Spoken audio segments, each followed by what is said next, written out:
Good morning.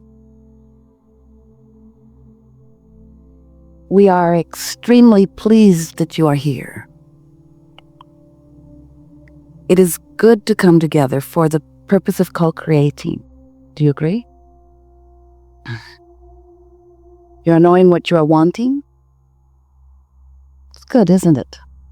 Good to have clear desire. Does your desire feel good to you? That's good. When your desire feels good, that means you are holding beliefs, habits of thought, beliefs just a thought you keep thinking, that harmonizes with your desire. So when your desire feels good to you, it means you're not contradicting it with opposing thought. That really is the key to a wonderful life. You can't hold your desires back. Life just produces them. The variety that you live causes you to constantly give birth to new desire. That's what the evolution of all species is about. Life causing desire, focus to come from you, your important perspective, is constantly launching new desire. The question is, are your beliefs keeping up with your desire? Or are you letting the reality that surrounds you control your vibration? Most do that, you know. Most offer all of their vibration, all of their focus in response to what they are observing. So if they are observing wanted things, then they offer a vibration like that. But if they are observing unwanted things, then they offer a vibration about that. A lot of vibration talk going on here already, isn't there?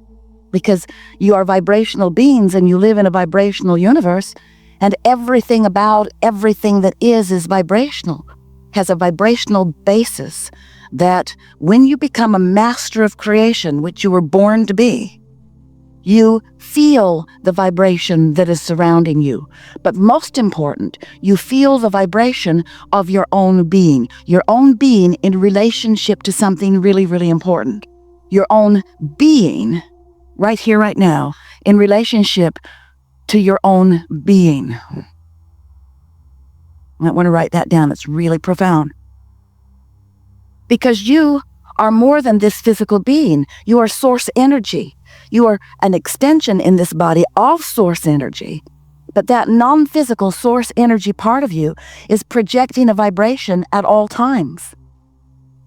And as you live life, and this life causes you, important you, to desire more, to desire better, to desire improvement, then you launch this vibrational intention or desire, and source within you becomes a vibrational match to that vibration.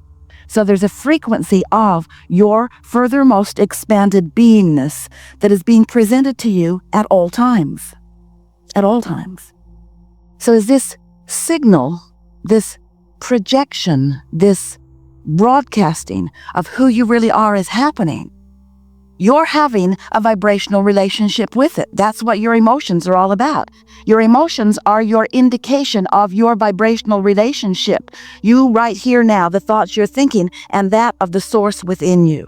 Oh, the source within you, your inner being, whatever you want to call it, your Abraham, is pure positive energy, holding love for whatever you are focused upon, even if you don't love it.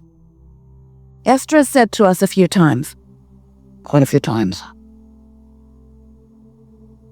really often, not so much now, but Esther has said to us, Abraham, you must need more information about that guy. Because I can feel the discord between you and me, and I think you should come where I am so there's no discord. So let me give you more facts about this scoundrel. And we always say, we're not coming over there, Esther.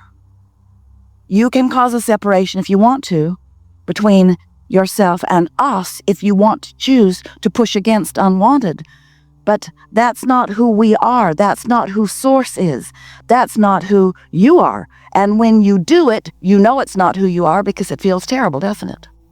So we want to talk with you today about you closing that gap You'll never quite get it closed because life's just going to keep taking you into a new place and a new place and a new place. So your work is to continually adjust yourself upward to the expansion that this life is causing you to accomplish. And if you keep up with it, then you feel wonderful. Then you're frisky.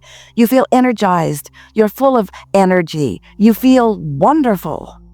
But if you don't keep up with your own expansion, then you don't feel so good. And the tendency, and we get why you do it, the tendency is to want to blame circumstances or other people for the way you feel. Because after all, if they would be better, if they would behave better, then when you observe them, which is sort of kind of your habit, then you would feel good in the observation of something that is really good.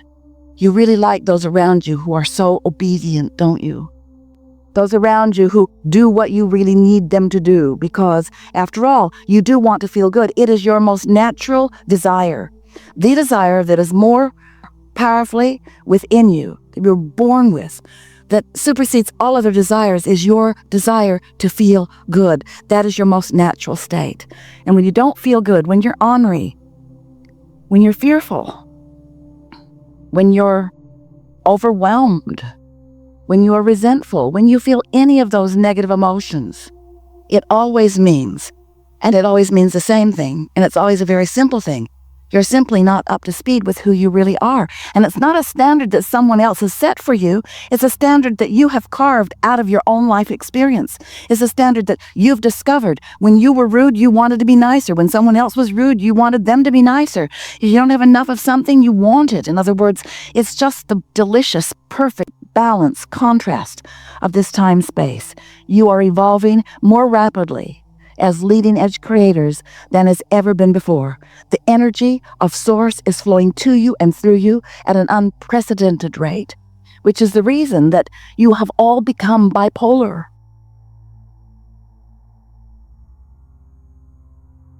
You are all a little manic depressive.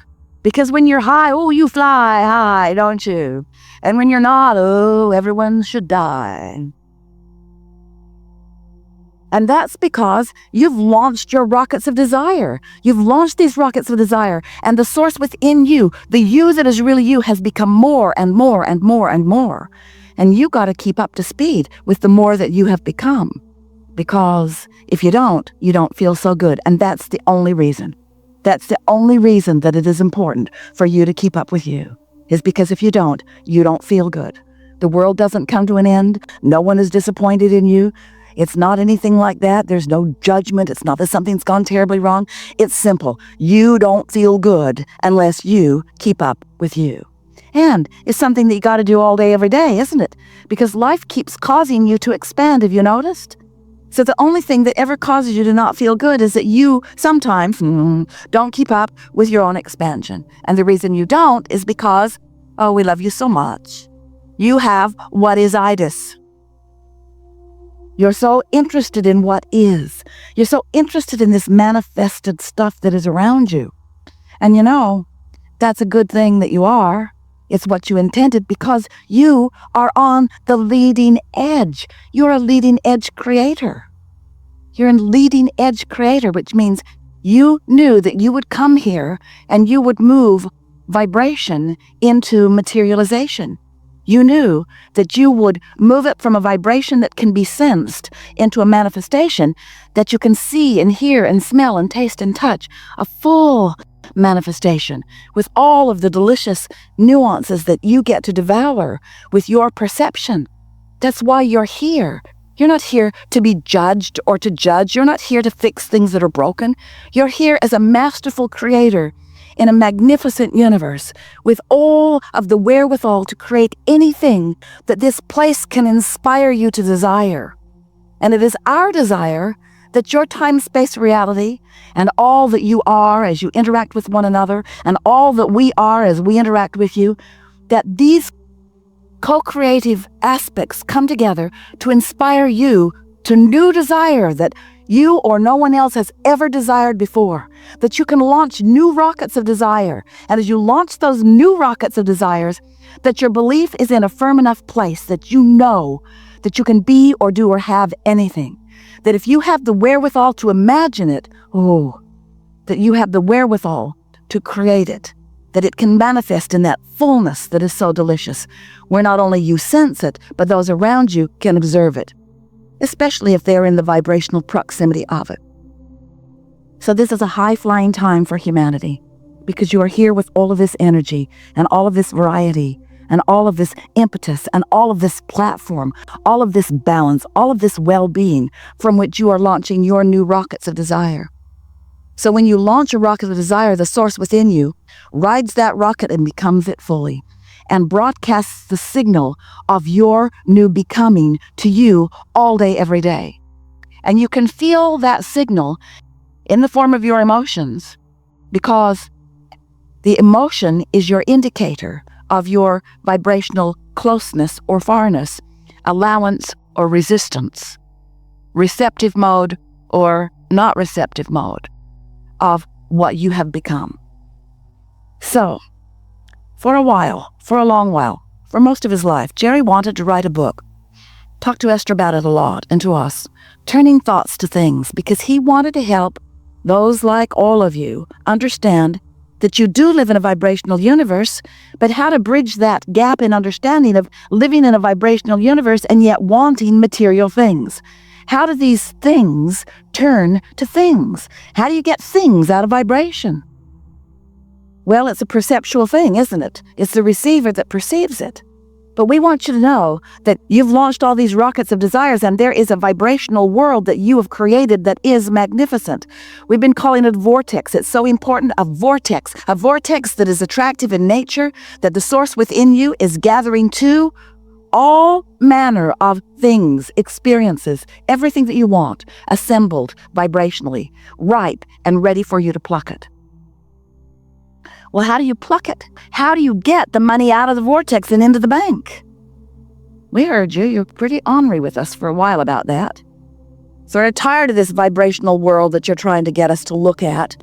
I'd rather look at a physical world that's more the way I want it to be. And we say, well, you got to get in the receptive mode. So how do you turn the vibration of your desire into a fully manifested lover or business or enterprise or empire or Ferrari?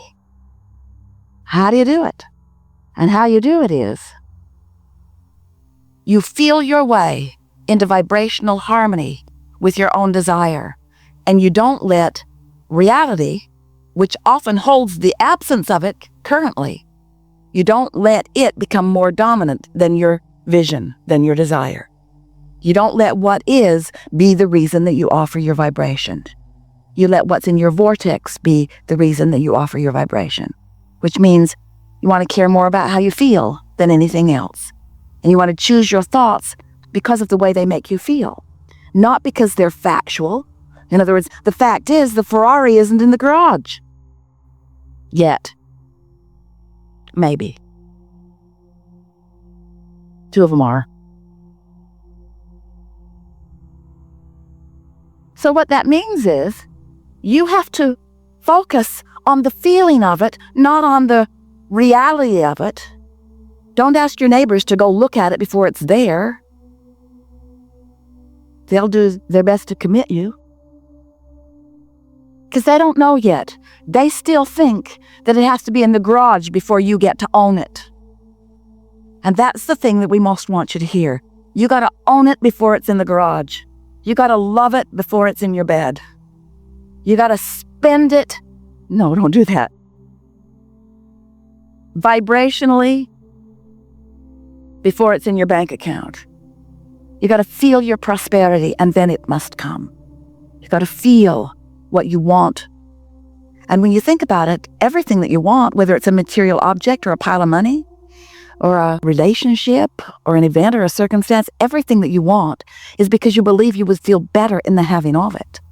And what we're wanting you to understand is that you've got to figure out how to feel better before it is manifested. You've got to accept the vortex as the having of it. That's how you turn those vibrations to thoughts, and those thoughts to emotions, and those emotions to impulses, those impulses to relationships, and those relationships and encounters to things. That's how it happens. It's a process that usually is gradual. It can be very rapid. You just have to understand how it works. And that's what we're going to talk about here today. What do you want to talk about?